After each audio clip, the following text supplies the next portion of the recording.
नमस्कार दोस्तों, आइए जानते हैं गौतम बुद्ध की रहस्यमय कहानी। रहस्यमय कहानी महात्मा गौतम बुद्ध और व्यापारी की यह कहानी हमें यह शिक्षा देती है कि बिगड़ती परिस्थितियों में भी थोड़ी समझदारी दिखानी चाहिए, तो संबंध जीवन भर बने रहते हैं। एक बार की बात है, मगध के व्यापारी को व्यापार में बहुत लाभ हुआ। इसके बाद से वह अपने अधीनस्थों से अहंकारपूर्ण व्यवहार करने लगा। व्यापारी का अहंकार इतना बढ़ गया था कि उसके देखते हुए उसके परिजन भी अहंकार के वशीभूत हो गए। जब सभी के अहंकार आपस में टकराने लगे तो घर का वातावरण नरक की तरह हो गया। दुखी होकर एक दिन वह व्यापारी गौतम बुद्ध के पास पहुंचा और बोला, बुद्ध, मुझे इस नरक से मुक्ति दिलाइए, मैं भी भिक्षु बनना चाहता हूँ। बुद्ध गंभीर स्वर में बोले, अभी तुम्हारे भिक्षु बनने का समय नहीं आया। उन्होंने कहा कि भिक्षु को पलायनवादी नहीं होना चाहिए। जैसे व्यवहार की अपेक्षा तुम दूसरों से करते हो, स्वयं भी दूसरों के प्रति वैसा ही व्यवहार करो। ऐसा करने से तुम्हारा घर ही मंदिर बन जाएगा। उस व्यापारी ने बुद्ध की सीख को अपनाया और घर का वातावरण स्वतः बदल गया। सीख या दूसरों के साथ वह व्यवहार ना करो जो तुम्हें अपने लिए पसंद नहीं। व्यापारी का अहंकार इतना प्रबल था कि उसके देखते हुए उसके परिजन भी अहंकार के वशीभूत हो गए थे। तो अब दोस्तों चलिए पढ़ते हैं। एक बार की बात है, 3 आदमी सुबह सैर के लिए निकले। उन्होंने पहाड़ी पर एक बौद्ध भिक्षु को खड़ा देखा और उनके पास करने के लिए कुछ नहीं था और वे बस चर्चा करने लगे कि वह व्यक्ति क्या कर रहा है। एक ने कहा, जहाँ तक मैं देख सकता हूँ वह किसी की प्रतीक्षा कर रहा है और उसका इंतजार कर रहा है। शायद कोई दोस्त पीछे छूट गया है और वह उसकी प्रतीक्षा कर रहा है। दूसरे आदमी ने कहा, इसे देखकर मैं आपसे सहमत नहीं हूँ, क्योंकि जब कोई आदमी पीछे छूटे हुए मित्र की प्रतीक्षा कर रहा होता है तो कभी कभी वह पीछे मुड़कर देखता है कि वह अभी तक आया क्यों नहीं या नहीं आया और कितनी देर तक आएगा। इंतजार और करना होगा। लेकिन यह आदमी कभी पीछे मुड़कर नहीं देखता, वह बस वहीं खड़ा रहता है। मुझे नहीं लगता कि वह किसी से उम्मीद कर रहा है। मेरी भावना यह है कि इन बौद्ध भिक्षुओं के पास गाय है। जापान में उनके पास सुबह की चाय के लिए, दूध के लिए एक गाय होती है। अन्यथा आपको सुबह सुबह एक कप चाय के लिए भीख मांगने जाना पड़ता है और भिक्षु दिन में कम से कम 5-6 बार चाय पीते हैं। ऐसा करना लगभग धार्मिक चीज है, क्योंकि चाय आपको जागृत, सतर्क, अधिक सचेत रखती है। इसलिए वे मठ में एक गाय रखते हैं। दूसरे आदमी ने कहा, मुझे ऐसा लग रहा है कि उसकी गाय कहीं खो गई है, चरने गई होगी और वह बस गाय को ढूंढ रहा है। तीसरे आदमी ने कहा, मैं सहमत हो सकता हूँ, क्योंकि जब कोई गाय खोता है तो उसे मूर्ति की तरह खड़े होने की जरूरत नहीं। आपको घूमना होगा, आपको इस तरफ और उस तरफ जाकर देखना होगा। वह अपना चेहरा भी इधर उधर नहीं हिलाते। उसके चेहरे का तो कहना ही क्या, उसकी आंखें भी आधी बंद हैं। वे उस आदमी के करीब आ रहे थे ताकि वे उसे और अधिक स्पष्ट रूप से देख सकें। फिर तीसरे आदमी ने कहा, मुझे नहीं लगता कि आप सही हैं। मुझे लगता है वह ध्यान कर रहे हैं, लेकिन हम कैसे तय करें कि कौन सही है। उन्होंने कहा, कोई दिक्कत नहीं, के पास ही चलते हैं, हम उससे पूछ सकते हैं। पहले आदमी ने भिक्षु से पूछा, आप किसी ऐसे मित्र की प्रतीक्षा कर रहे हैं जो पीछे छूट गया? बौद्ध भिक्षु ने अपनी आंखें खोली और कहा, उम्मीद मैं कभी कोई अपेक्षा नहीं करता। भिक्षु ने अपनी आंखें खोली और कहा, मैं कभी कोई अपेक्षा नहीं रखता। किसी भी चीज की अपेक्षा करना मेरे धर्म के विरुद्ध है। उस आदमी ने कहा, हे ईश्वर, उम्मीद करना भूल जाओ, बस मुझे बताओ क्या आप इंतजार कर रहे हैं। उन्होंने कहा, मेरा धर्म सिखाता है कि आप अगले सेकंड के बारे में भी निश्चित नहीं हो सकते। कैसे इंतजार कर सकता हूँ? इंतजार करने का समय कहाँ है? मैं इंतजार नहीं कर रहा हूँ। उस आदमी ने कहा, अपेक्षा करना, प्रतीक्षा करना भूल जाइए। मैं आपकी भाषा नहीं जानता, बस मुझे बताओ क्या तुमने कोई दोस्त छोड़ा है? उन्होंने कहा कि फिर वही बात उन्होंने कहा, फिर वही बात, दुनिया में मेरा कोई दोस्त नहीं है, दुनिया में मेरा कोई दुश्मन नहीं है, क्योंकि वे दोनों एक साथ आते हैं। आपको एक सुलझा कर दूसरे को नहीं छोड़ सकते। आप एक को सुलझा कर दूसरे को नहीं छोड़ सकते। क्या तुम नहीं देख सकते हो कि मैं एक बौद्ध भिक्षु हूँ?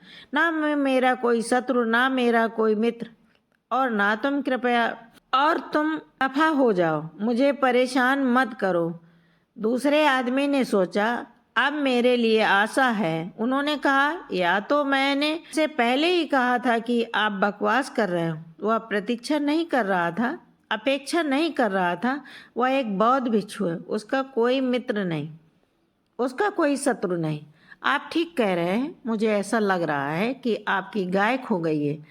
भिक्षु ने कहा बौद्ध भिक्षु ने कहा, तुम पहले आदमी से भी अधिक मूर्ख हो। मेरी गाय, बौद्ध भिक्षु के पास कुछ भी नहीं होता, और मैं किसी और की गाय तलाश क्यों करूं?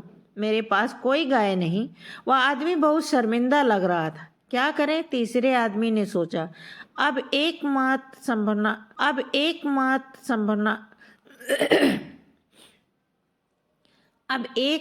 संभावना वही है जो मैंने कहा। उन्होंने कहा, मैं देख सकता हूँ कि आप ध्यान कर रहे हैं। भिक्षु ने कहा, बकवास, ध्यान कोई गतिविधि नहीं है, यह ध्यान नहीं, एक ध्यान है। आपको सच बताऊं ताकि आप सभी लोग भ्रमित न हो, मैं कुछ नहीं कर रहा हूँ। यहाँ खड़े रहना, कुछ ना करना, क्या यह आपत्तिजनक है?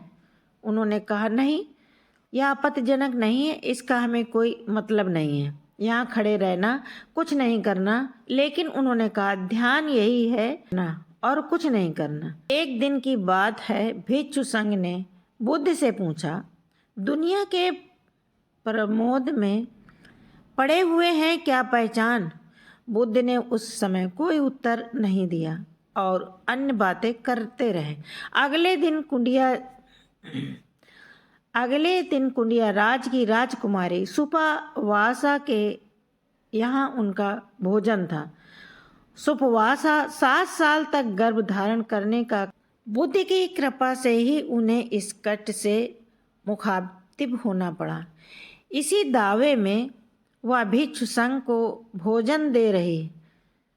जब सुपवासा तथागत बुद्ध को भोजन करा रही थी, उसी समय उनके पति नवजात शिशु को गोद में लेने के करीब खड़ा था। 7 वर्ष तक गर्भ में रहने के कारण उसका बाल जन्म से ही विकास हुआ। देखो, मैं भी सुंदर था। उस बच्चे की हंसी और क्रीड़ा करने की आश्रम बड़ी मनमोहक थी। वह बार बार माँ की गोद में जाने के लिए मचल रही थी।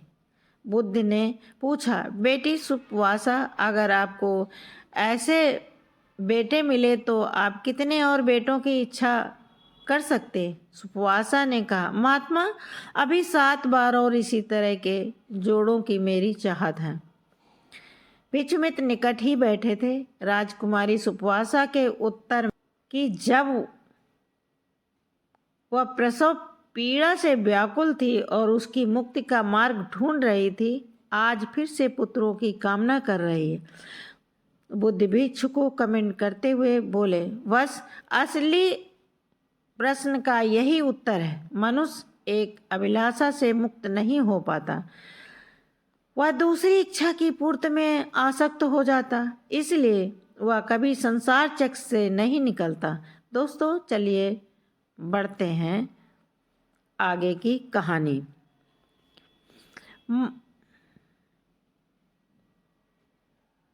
हमेशा प्रसन्न रहने के लिए जरूरी है मन में सुविधाओं के त्याग का भाव भी हो। एक बौद्ध कथा है। महात्मा बुद्ध के पास एक राजा आए और पूछा कि हमारे राजकुमार जिन्हें हर तरह की सुविधाएं हैं, जो बड़े महल में रहते हैं, जिनके साथ नौकर चाकर की पूरी फौज है, वे खुश नहीं रहते हैं, हमेशा तनाव और परेशानी से घिरे रहते हैं। हमने हर तरह की सुविधा देकर देख ली, वे प्रसन्न ही नहीं रहते हैं। जबकि आपके यहाँ भिक्षु जो पदयात्रा करते हैं, खाने को जैसा मिल जाए वैसा खा लेते हैं, रहने को कुटिया मिल जाए वहाँ रह लेते हैं, इनके चेहरे पर हमेशा इतनी खुशी क्यों रहती?